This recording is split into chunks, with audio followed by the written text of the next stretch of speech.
Los cuentos y las fábulas se han narrado desde los principios de los tiempos. Una de las historias más antiguas de las que hay registros es la epopeya de Gilgamesh, un relato escrito en tablillas de arcilla con escritura cuneiforme y de hace más de 4000 años.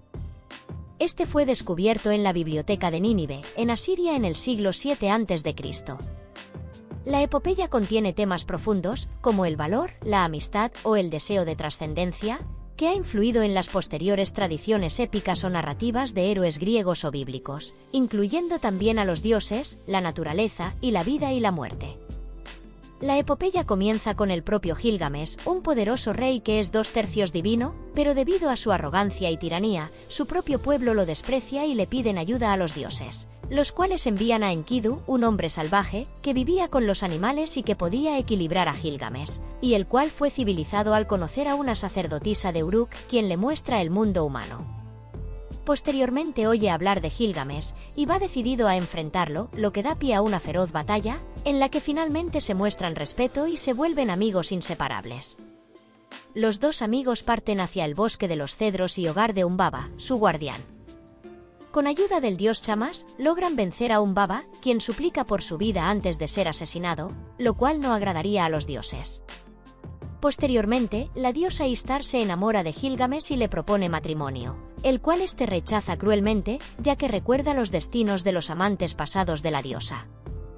Enfurecida, Ishtar suplica a su padre que envíe al toro del cielo para castigar a Gilgamesh, y este junto con Enkidu logran vencer al toro, salvando la ciudad de Uruk, pero los dioses deciden que Enkidu debe morir, por lo que cae enfermo, y tras una larga agonía muere, mostrándole a Gilgamesh la fragilidad de la vida, lo que lo impulsa a buscar la inmortalidad.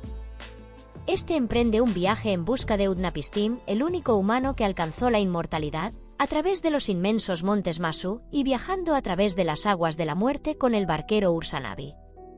Utnapishtim le cuenta a Gilgamesh que alcanzó la inmortalidad cuando sobrevivió a una gran inundación que devastó la tierra, y tras ello los dioses le concedieron la inmortalidad.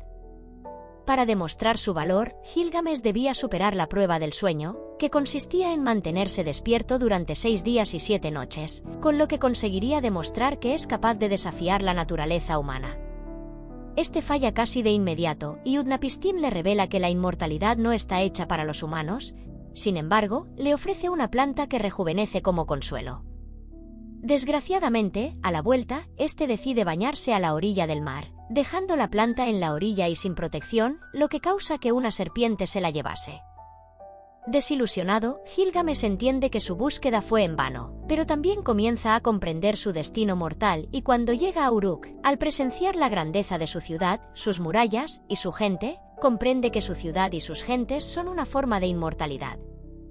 Finalmente, la epopeya concluye con la aceptación de su humanidad por parte de Gilgamesh y con la idea de que su legado perdurará a través de sus obras y su historia, dejando la enseñanza de que aunque no sea posible alcanzar una inmortalidad como tal, podemos alcanzarla a través de nuestras acciones y del legado que dejamos. Muchas gracias por ver el vídeo. No olvides suscribirte y dejar tu like.